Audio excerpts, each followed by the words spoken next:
ILD. Fala pessoal, aqui é o professor Marco Antônio da Costa Sabino do ILD e nós começamos mais uma vez esse grande e incrível podcast do ILD. Você sabe que nos últimos episódios a gente tem sempre trazido convidados de modo a tornar a coisa um pouco mais dinâmica e menos enfadonha, né, professor Diogo Reis? Porque afinal de contas... É tudo pra se livrar um pouco da gente. É. A gente tem que trazer alguém porque ninguém aguenta mais, ó. Nem o Marcelo aguenta a gente. Então, e ele gostava da gente. Pois é, ele gostava da gente, mas aí a gente terceiriza também, né, pra pessoa que tá falando, a gente fica falando menos, né, a gente fica só ouvindo e muito, obviamente, aprendendo, né? Então, professor Diogo Reis, meu camarada, quem que a gente trouxe aqui, cara? Bem-vindo, professor Diogo. Pô, Marcão, Marcão, sempre bom estar com vocês aqui. E hoje com uma convidada super especial, a Estela, que tá aqui com a gente. Estela, queria te agradecer demais por você estar aqui e por compartilhar um pouco do seu dia a dia. Eu conheço a Estela já há um tempão, logo quando ela entrou no mestrado. Ela fez mestrado lá no Mackenzie, em Direito Político e Econômico, um super mestrado. Pude acompanhar o processo dela, o que ela escreveu. A dissertação dela foi sobre privacidade de dados nos ambientes educacionais. E ela fez um trabalho gigante, muito legal. E aí, enquanto nesse período a gente trabalhou com pesquisa junto, né, Estela? Em várias circunstâncias, seja no próprio Mackenzie, no Instituto Liberdade Digital, ela foi uma das pessoas que começou ali o ILD.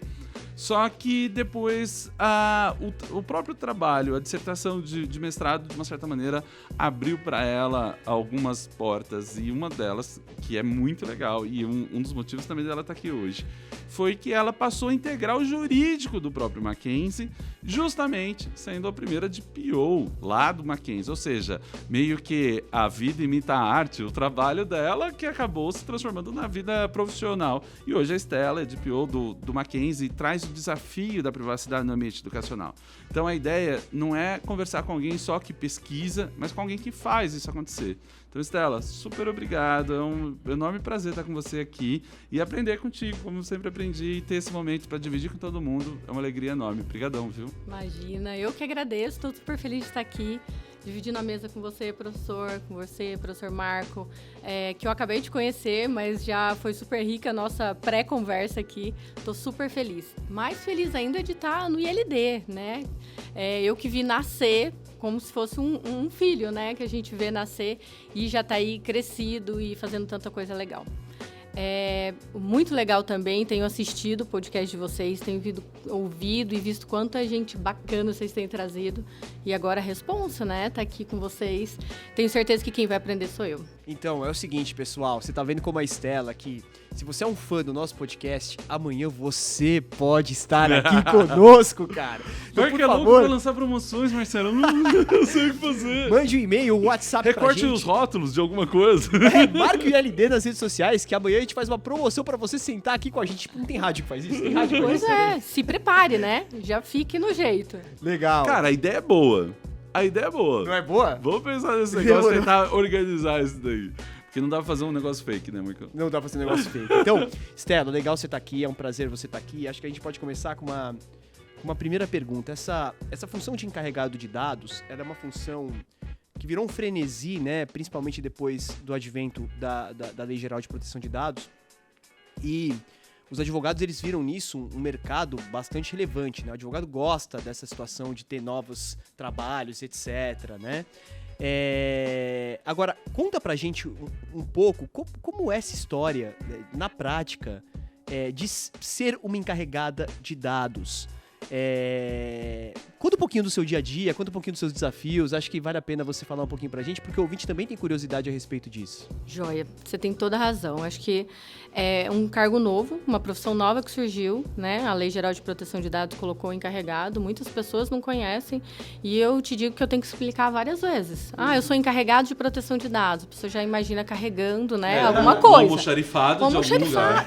Várias vezes. Então explica pra gente, pô. Eu até... Como você costuma explicar pra Pois é, eu até coloco na minha assinatura encarregado de proteção de dados / de PO. E aí, pronto. Aí, muitas vezes, piora. Porque aí eu tenho que explicar de onde que veio o de PO, né? Mas eu tenho explicado como responsável por proteção de dados e você disse tudo, tem sido muito glamourizado isso e aqui, para começar, a gente vai tirar isso, né? Não tem nada de glamour, tem muito trabalho, tem muita interação, eu acho que tem muita necessidade de interagir com várias áreas. professor Diogo sabe disso.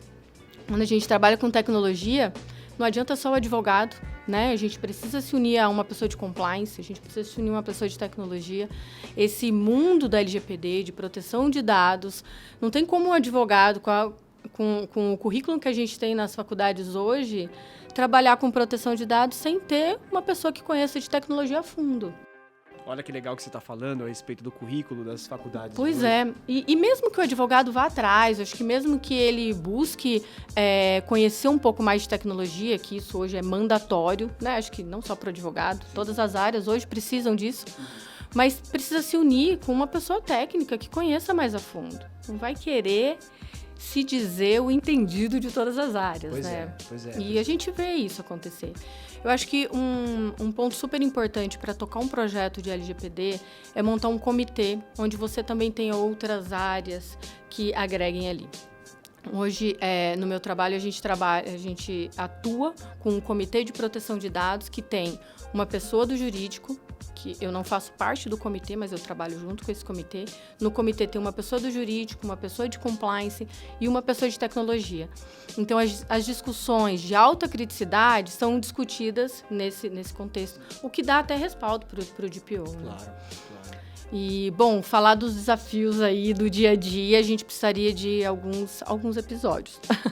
Muitos, ficaríamos muito tempo. Mas é isso que a gente quer aqui, né? Opa! Que você conte causos pra nós. Ixi, muitos causos. Eu acho que na área da educação a gente precisa dividir um pouco educação básica, né? Colégios, até ensino fundamental e médio, de ensino superior. Então, temos desafios diferentes. Mas nos dois, eu acho que crucial para começar a educação, que é o que vocês trabalham, que é o que o ILD sempre se propôs a fazer e que eu tenho o maior orgulho, né? Educação midiática, educação de dados, educação de privacidade, educação. A gente precisa mudar a cultura das pessoas e a NPD é nova. A gente teve um período grande de vacatio legis da lei da LGPD, mas a gente não teve ela atuando. Então, a gente meio que aprendendo com a carruagem andando. E as pessoas que não conhecem a Constituição Federal, né? Que dirá a LGPD, né? Então, eu acho que cultura de proteção de dados é o meu dia a dia. Eu foco muito nisso no meu dia a dia, em treinamento das áreas. E daí, depois de educar as pessoas, de fazer essa mudança de mindset mesmo, de entender o que é os conceitos, não os conceitos jurídicos da lei, mas o cerne dela, sabe? E aí fica muito mais fácil você implantar, porque a pessoa entende o que é um dado pessoal, a pessoa entende que isso faz parte do dia a dia dela, e aí faz sentido na cabeça dela ela parar, por exemplo, um período para receber uma pessoa para fazer um mapeamento de dados da área dela. Aí faz sentido, por exemplo, quando ela está com uma listagem de dados, ela fala, opa, isso aqui eu tenho que tomar cuidado. Sim. Começa a fazer sentido quando ela vai criar um formulário. E eu falo que isso é um terror para os DPOs. Porque Google Forms, você cria, você pede dados, assim, qualquer um faz isso, né? E as pessoas param para pensar. E o professor Diogo fazia muito bem isso. Agora eu vou contar, revelar aqui, quando a gente trabalhava. Ficou tenso. Você ficou tenso? Eu senti. Momento revelação. Exato. Um exemplo bastante interessante. Quando a gente trabalhava no laboratório de Direito Digital e Democracia lá do Mackenzie, a gente tinha um momento de selecionar candidatos. E o laboratório era e é super disputado. Então, tem uma quantidade imensa de alunos querendo por uma quantidade limitada de vagas, com um coordenador que tem um coração gigante e quer todas as pessoas. Quem é essa pessoa? Quem? Não sei se vocês conhecem. E a gente, né, quem estava ali trabalhando no dia a dia, olhava aquela listagem com os dados, com os nomes, falava, tá bom, precisamos de 30, vamos selecionar aqui, cortava rapidamente. E o professor Diogo sempre falava assim, não, gente, mas olha o fulano, ele, né, escreveu assim, que quer tanto, e tinha esse olhar tão cuidadoso. Stella, mas o que isso tem a ver com proteção de dados? Ele não olhava só para o nome, só para o dado pessoal, ele não olhava só para o e-mail, ele olhava e ele via ali pessoas. Ele via alguém. E é isso que eu tento constantemente ensinar para as pessoas. Não é você está lidando com um nome de uma pessoa, com o comportamento digital de uma pessoa, com o comportamento acadêmico é uma pessoa, né? Não então, é papel, é gente, né? É gente. Eu acho que falta muito essa visão, né, cara? Que não, na atividade mesmo, contencioso e tal. Não, é processo. Não é processo, é gente, cara, é vida, né? Meu, muito legal de você falar isso, Stella, e puxar. Eu já vou emendar aqui um pouco do que me fez pensar. E eu achei legal quando você fala que é educação, que é cultura, porque a proteção de dados... Eu vou contar um exemplo que aconteceu comigo nessa semana. Eu fui fazer um exame médico lá, coisa relativamente de rotina, e aí me trouxeram aquelas listas para preencher e colocar, tipo, sim, você foi orientado corretamente, você foi não sei o quê. E a pessoa que me trouxe, ela disse assim: olha, Diogo, isso daqui eu preciso que você veja, né, e que você assine. É burocracia, aquelas coisas chatas e tal. E colocou como se aquilo fosse um incômodo. E aí eu fiquei pensando, pô, se a pessoa entender o espaço culturalmente, a relevância disso, talvez fique muito mais fácil para aderir. Tipo, a pessoa não tinha vontade de me trazer, eu não tive vontade de preencher, e a sensação que a gente tinha era que, tipo, olha, existe uma pedra no meio do meu caminho, e essa pedra é a proteção de dados. Chuta logo que é mais fácil. E no fundo, era um espaço para trazer muito mais transparência e qualidade para aquela relação que estava sendo estabelecida entre eu e o laboratório. Sim. Então, agora te ouvindo falar, eu fiquei pensando assim, como poderia ser diferente esse olhar se a gente investisse mais nisso do que puramente no xizinho, no sim ou na assinatura, e meio que tentar... a sensação que a gente tem muitas vezes é que tá tentando tirar a responsabilidade de si. Então, a sensação que você tem é que você vai perder, que vai ter algum problema, como consumidor mesmo, sabe? Tô falando. Então, talvez essa visão macro e humana traz pro processo uma ideia de que, não, esse processo é nosso, não é uma pedra no meio do caminho, é uma ponte entre a gente e que vai trazer mais segurança para essa relação que vai ser construída. Eu acho que é meio por aí, né, Stella? Da qual, e aí você tocou no ponto cerne da LGPD, da qual você é o protagonista dessa história. Né? Nesse seu exemplo, você sai de protagonista, né? E, como ela disse, ela empurrou ali para isso acontecer mais rápido. E o princípio da autodeterminação informativa foi violado, né, dessa forma. Na verdade, você que deveria estar no centro ali, decidindo, tendo liberdade para decidir. Ela deveria ter tido maior clareza e transparência, que é outro princípio da LGPD. Mas veja como falta mesmo a educação. E aí eu lembro de um caso, já que a gente pode contar caso aqui. Vocês me deram liberdade para isso. Você não violar a proteção de dados de ninguém. Pois é, vou violar, mas é dos meus filhos, tá? Dos seus filhos? Consentimento parental, Beleza, tá tudo fechou. bem. Cara, os filhos dela são demais. Eu adoro eles. Eles tinham que participar aqui. Eles iam contar vários causos. A gente vai promover isso então, logo. Cara, eles são demais. Mas poderia fazer um podcast com crianças. Fazer o Dudu, a Bia. Seria muito legal. As dúvidas das crianças hoje. Ia ser muito jóia. Bom, os meus filhos têm contato com a área porque é natural, a gente conversa, né? O dia a dia, o nosso dia a dia. E no meio da pandemia, acho que foi 2020, ia iniciar as aulas em pandemia. Então, a professora abriu o Zoom, né? Não lembro se era Zoom, Meet, qual que era a plataforma, mas fez lá a abertura da classe, recebendo os alunos, aquela coisa, puxa vida, chata, né? A gente quer interação, né? Presencial. E a professora, com o melhor das intenções, e ele me contando isso depois, né?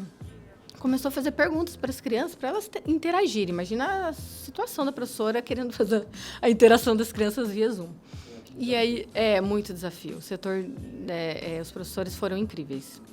E aí eu perguntei, e aí, como foi o primeiro dia de aula, né? Mãe, achei que foi invadiu um pouco a nossa privacidade. Aí eu falei, como, né? Como assim? 10 anos, né? A professora fez umas perguntas. Eu falei, que perguntas? Mãe, você não acredita.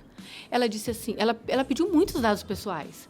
Ela disse assim, por favor, olha, cada um, começando pelo fulaninho, vai falar o seu nome, de que escola você veio, a comida que você mais gosta, e quantos anos você tem. Precisava de tudo isso? Aí eu falei, que isso, né? Expliquei, falei, olha, não é assim. Mostrei um pouquinho o que ela estava tentando fazer, né? A interação dela. Aí eu falei, o que você fez? Porque eu fiquei pensando, puxa vida, não respondeu, né? Falou, não vou falar, minha mãe é de proteção de dados. Olha, de acordo com a lei 13.709... Isso, né? Mãe, eu só respondi o que eu achei que era necessário. Falei, pronto, outro princípio da LGPD, né? Então, é um caso, né, pequeno, é uma história de criança, mas como as pessoas precisam ser educadas, né? A gente precisa, de fato, entender e se sentir confortável em dar aquele dado pessoal ou não. O professor Diogo, grande desse jeito, foi obrigado a colocar todos os seus dados lá, né? Pois é.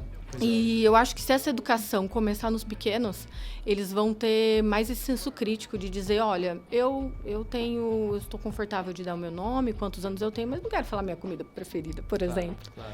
Né? Claro. Então, acho que é importante. A gente tá falando dos pequenos aqui, é muito interessante, né? Obviamente eu tenho um espaço amostral bastante enviesado, que são os meus pequenos, né? E a gente caminha, óbvio, até a razão da existência desse podcast, a gente caminha a uma digitalização das relações humanas de maneira bastante dramática, eu diria, né?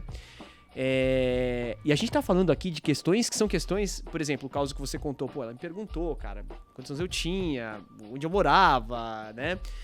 Pra nós é muito fácil essa compreensão do tô indo no edifício, você teve que se cadastrar aqui, aí o cara pergunta seu nome, meu nome é Estela, me dá seu RG tá aqui, deixa eu ver a foto assim, identificou o sujeito, aí começa a perguntar nome do pai, nome da mãe, fator RH, etc. E você fala, cara, não. Então isso pra nós já é um desafio, né, Estela? Porque a gente não tem esse senso crítico de incômodo que, puxa, que o cara tá perguntando uma coisa que não tem nada a ver. Sim. Agora, com relação aos dados que são coletados via internet, das pessoas que não têm a menor noção do que isso está acontecendo, para começo de conversa, né? Hoje a gente tem, isso é difundido depois da LGPD, a barra de cookies, do aceito, não aceito, etc. Mas eu fico vendo, por exemplo, os meus filhos que jogam Roblox. Sim. Cara, Roblox é um metaverso, velho. Então, como é que fica o ambiente de proteção de dados dessa pessoa? Parece que confirma essa hipótese que a pessoa que tem que ser educada para fornecer esses dados. Mas e se ela quer entrar na plataforma e sem a concessão desses dados ela não entra na plataforma, não joga Roblox? Pois é. A gente tinha combinado que era só pergunta fácil. Pergunta difícil, não. Porra, isso veio na minha cabeça agora, desculpa. Não, tô brincando. Tô brincando com você, mas esse é o meu dia a dia, tá? Você perguntou como é que é o dia a dia de um DPO, respondendo perguntas que muitas vezes a gente não tem a resposta prática. A gente não tem na lei, a NPD ainda não deu a resposta e vamos lá, vamos olhar para todos os dispositivos que a gente tem e vamos responder. E mais ainda da educação básica, que cuida de dados de crianças. Sim. É perfeito essa sua pergunta. Eles estão, e o Nick, se não me engano, o Nick fez o Tiki Kids, e saiu um número muito interessante de quantas crianças estão expostas hoje. Então, como que tem crescido o número de crianças, cada vez com uma idade menor, expostas à internet, a ferramentas online. Bom, a pandemia veio para isso, a pandemia, né? Assim, pelo amor de Deus. E sim, acho que as plataformas, ainda mais jogos digitais, estão na mira da LGPD. Tem que seguir uma série de regras próprias. A transparência não é uma transparência igual a que o professor Diogo passou com aquele formulário. É uma transparência muito maior, com regras muito mais esmiuçadas, com uma linguagem própria. E tem a idade, claro. Tem a questão de buscar o consentimento dos pais, o que é um pé no sapato para esse setor, né? Que é uma plataforma digital. Para mim é mais fácil, eu estou vendo o pai, eu posso coletar o consentimento dele, para eles não. Olha, o desafio é enorme. E a LGPD ainda não ajuda muito no artigo 14, quando determina que para tratar dados de criança e adolescente é com consentimento dos pais. Sim. A gente sabe que nem sempre isso vai ser possível. A gente tem muitas vezes ordem judicial para cumprir. Não vou pedir o consentimento para isso. Claro. Muitas vezes eu tenho uma obrigação legal e regulatória. Não, nem sempre. Então, nesse ponto também a gente aguarda, e eu creio que o Roblox também aguarda ansioso algumas orientações mais detalhadas da NPD. Enquanto isso, ele tem que fazer o beabá, o mínimo necessário que está lá. Coletar o mínimo necessário, dar transparência, buscar a todo custo o consentimento dos pais. E é isso aí. Ah, legal. Stella, eu sempre ouço, quando a gente fala em privacidade de dados, eu acho que o ponto que mais me chama a atenção é sempre no ambiente da saúde. Eu achei muito legal quando você se dispôs a estudar o ambiente educacional. E eu lembro que a gente discutiu algumas vezes, tentando entender por que é especial, por que o ambiente educacional poderia ser especial para fins de proteção de dados. E aí? Por quê? De uma certa maneira. Ainda mais hoje, depois de um tempo na experiência profissional, além de acadêmica. O que você chama a atenção para que a gente pudesse perceber que o ambiente educacional teria alguma característica especial para ter proteção de dados também de um modo especial, vamos dizer. E eu queria aproveitar a sua pergunta, eu não quero monopolizar o podcast, mas você lida com dados de crianças, né? Porque o Mackenzie tem ensino fundamental. E essa geração, todo mundo chama de nativos digitais. Uhum, sim. E aí, como é que é isso? Aproveitando a pergunta do professor Diogo. Você sabe que, acho que eu vou começar aqui pelo nativos digitais. Sabe o que eu tenho percebido? E não só pelo meu trabalho, mas também pela essa vivência com os meus filhos. De que eles nasceram na tecnologia, isso para eles é muito... Eu estava lendo uma cartilha até que eu ganhei da Roberta, do ILD, do... Merchandising. Educamídia. Incrível, já vou... Demais, pode fazer aqui falando. ou não? do Pode pessoal do falar Lado aqui? Aberto, Eles são super parceiros e a gente aprende demais com eles. A Patrícia Olha. Blanco, que dirige lá o Instituto Palavra Aberta, esse projeto Educamídia, a gente recomenda sempre, é muito legal. Ela já esteve aqui, ela já foi entrevistada pela gente. Que né? bacana. Fiquei com vontade de conhecer o pessoal, não os conheço mais, mas não, pelo cara, guia... a gente promove isso aí. Achei demais. E eles trouxeram tinha uma frase no guia que eu gostei muito, que eles estão mais para inocentes digitais do que para nativos digitais. Porque isso tudo é um ambiente muito confortável para eles. Então, pedir dados é algo muito confortável para eles. Eles não conseguem... A gente esteve fora desse ambiente, agora a gente está dentro do ambiente. A gente entende os desafios muito mais do que eles. Eles estão num ambiente muito confortável. Então, isso para eles é comum. Então, eu acho que o nosso desafio para eles é muito mais de educá-los também, voltando no ponto inicial, do que eles nos questionarem. Eu achei que seria isso, que eles iam vir com questionamentos maiores de privacidade, etc. Não tenho visto isso. Tenho visto eles muito confortáveis e dados ok, vamos lá, não conseguem compreender os riscos para eles. O que está atrelado com a pergunta do professor Diogo com relação aos riscos desse setor. A gente não percebe isso quando a gente não está dentro e lidando no dia a dia. Mas no setor da educação, especialmente na IES, na educação superior, se trata praticamente todos os dados sensíveis. Se trata uma diversidade, uma pluralidade de dados muito grande. Então, eu tenho dados de saúde, né? Eu tenho dados biométricos, eu trato dados de cor, raça, né? Quase todos aqueles que estão no rol lá da NPD como dados sensíveis são tratados. E por um período longo, né? Então, vamos pensar uma instituição que ela trate desde a educação básica até a educação superior. Se trata por um período muito longo, uma quantidade muito grande de dados e a educação faz total sentido nesse ponto, né? Eu preciso que essas instituições estejam muito bem educadas para tratar com total segurança, para fazer o descarte o quanto antes. E eu brinco com eles assim, sabe quando você tá cuidando de filho dos outros? Assim, o amiguinho que foi lá e a mãe é super chata. Você quer ver a hora, né, da mãe buscar. Foi pra... Stella super sincera. Super sincera. Porque enquanto você tá com essa criança, a sua responsabilidade é enorme. Dobrada. Né? Dobrada. Então, para que você vai continuar com dados pessoais quando você não precisa mais estar com eles? A importância do descarte. Isso é tão fundamental. Mas sendo objetivo, que eu acho que eu dei uma viajada. Não, eu fiz A analogia foi ótima. Eu acho que a quantidade de dados, o período de dados, a diversidade desses dados faz do setor da educação um setor que tem que olhar de forma muito especial, não para LGPD, mas para proteção de dados, né? Dados são pessoas. Manda.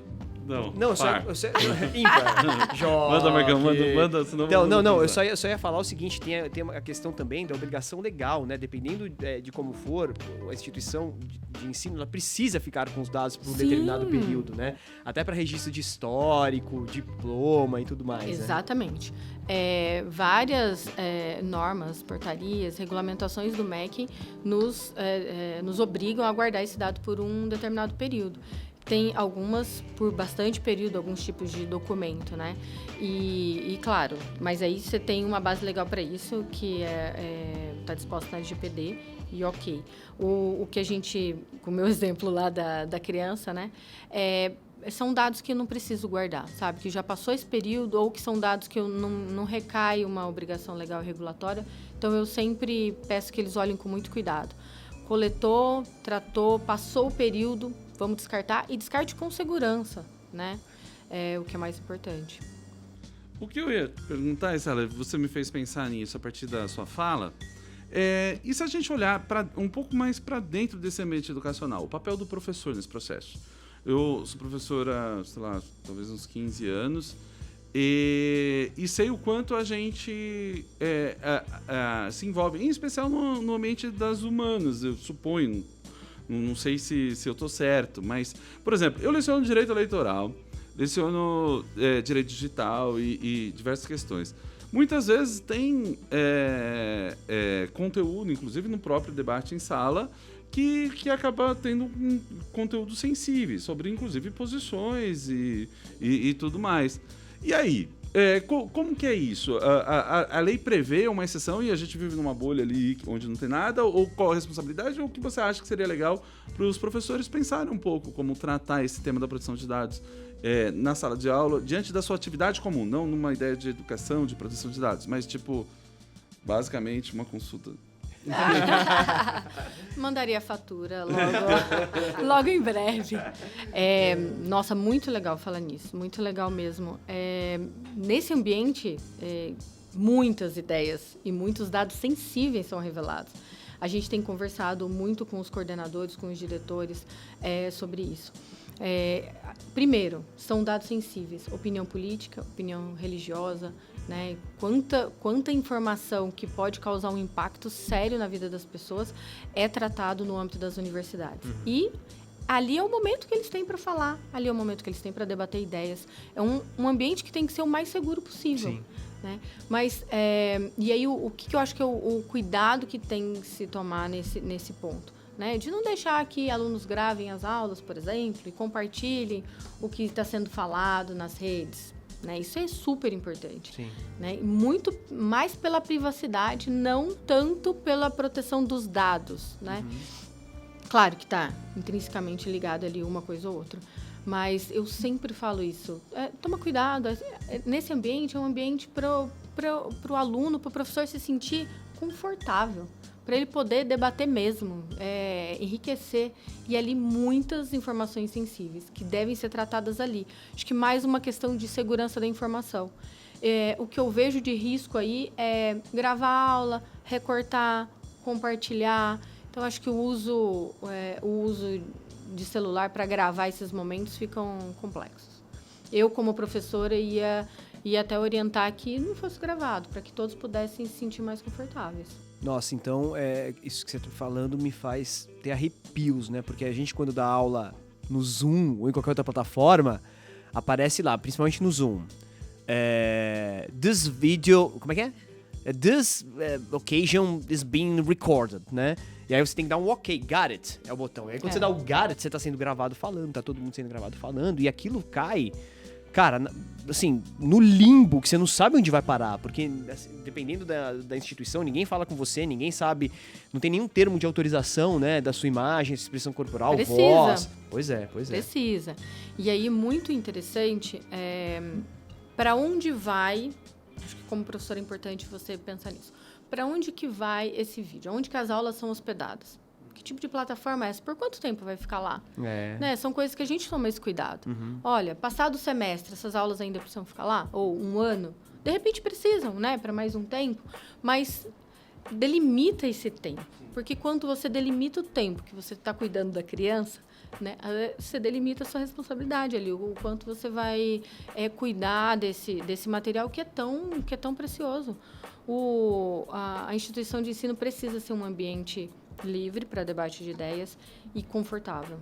E a gente só faz isso com privacidade, com proteção de dados, entre outros. Liberdade de expressão. Olha só, tô com o homem da liberdade de expressão. Muito Não é? legal, Estela. Não, sensacional.